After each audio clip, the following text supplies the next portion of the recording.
কোথাও কোনো অভিযান চালাতে হলে আইন শৃঙ্খলা বাহিনী ছাড়া কারো কোনো অধিকার নেই বলে জানিয়েছেন স্বরাষ্ট্র উপদেষ্টা লেফটেন্যান্ট জেনারেল জাহাঙ্গীর আলম চৌধুরী। বৃহস্পতিবার রাজধানীর ফারিস্ট ভবনে ট্যুরিস্ট পুলিশের কার্যালয় পরিদর্শন শেষে সাংবাদিকদের সঙ্গে আলাপকালে একথা বলেন তিনি। বর্তমানে দেখা যাচ্ছে দেশে পুলিশ, বিদেশি নাগরিক, সাধারণ মানুষ বাসা বাড়িতেও মব জাস্টিসের শিকার হচ্ছে।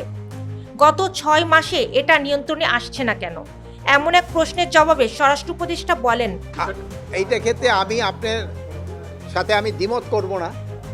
এটা তো আমাদের হচ্ছে, বাট এটা আমরা যেই জায়গায় হচ্ছে আমরা কিন্তু সাথে সাথে তাদের আইনের আওতায় নিয়ে আসতেছি। এ ব্যাপারে আমি আপনাদের কাছে অনুরোধ করব। আপনি দেখবেন যে ইভেন পুলিশের উপরেও আক্রমণ হচ্ছে। এইগুলি ক্ষেত্রে আপনারা জনগণকে একটু সচেতন করতে হবে। জনগণ এত উচ্ছৃঙ্খল হয়ে গেলে কিন্তু অনেক সময় সমস্যা হয়। মানে বাহিনী দিয়ে তো সবসময় কন্ট্রোল করা যায় না। তিনি আরও বলেন, আইন শৃঙ্খলা বাহিনী কিন্তু সবসময় ভিজিল্যান্ট আছে, তৎপর আছে, এবং যে জায়গায় হচ্ছে তাদের কিন্তু আমরা আইনের আওতায় নিয়ে আসতেছি। ভবিষ্যতে যেন এই ধরনের ঘটনা না ঘটে এই জন্য আমরা চেষ্টা করে যাচ্ছি।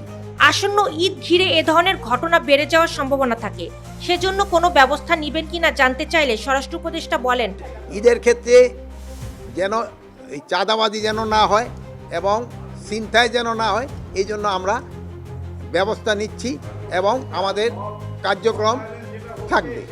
বাংলাদেশের কোন কোন স্থান রেড জোন, এরকম কোনো স্পট চিহ্নিত করেছেন কিনা জানতে চাইলে স্বরাষ্ট্র উপদেষ্টা বলেন, না, কোন এই যেই ডাকাতিটা আমি দেখছি এই থেকে ঢাকা থেকে রাজশাহী এই জন্য একটু সংখ্যাটা একটু বেশি, টাঙ্গাইলের এখানেও একটুখানি বেশি।